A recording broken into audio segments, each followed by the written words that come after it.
Hello दोस्तों, नमस्ते, राधे राधे। मैं आपकी साधना दुबे, साधना लोकगीत देहाती चैनल पे आप सभी का स्वागत करती हूँ। दोस्तों, आप सभी को फगुआ का शुभकामनाएं, होली का शुभकामनाएं।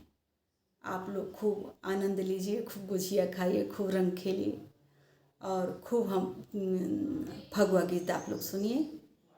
बहुत ही प्यारा शिव जी का फगुआ गीत लेके आई हूँ दोस्तों।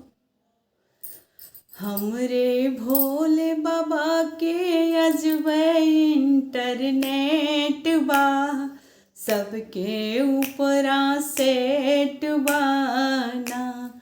हमरे भोले बाबा के अजबै इंटरनेट बा, सबके ऊपरा सेट बाना। सबके ऊपरा सेट बाना।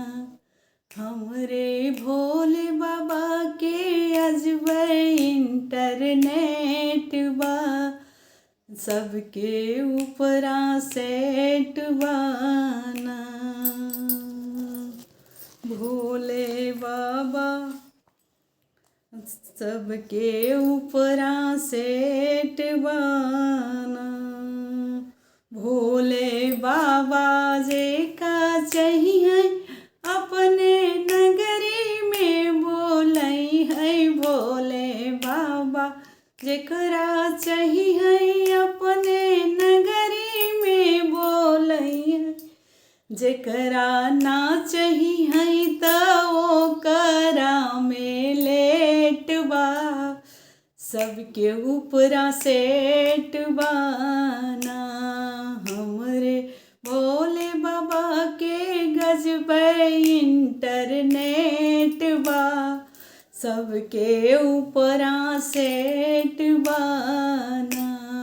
भोले बाबा जी का चाहिए काशी नगरी में बोलई है।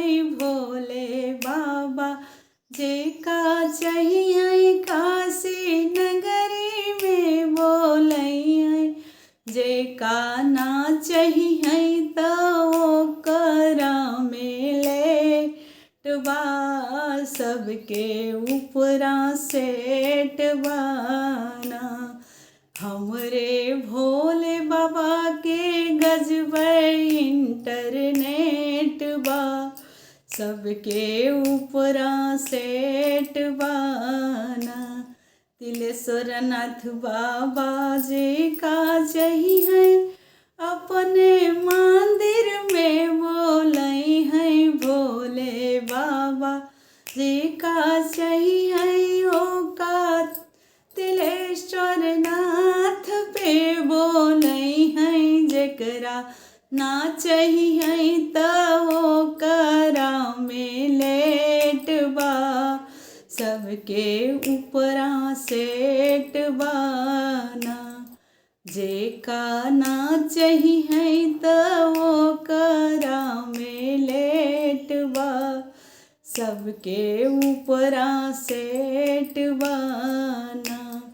हमरे भोले बाबा के गजबै इंटरनेट बा, सबके ऊपरा सेट बाना।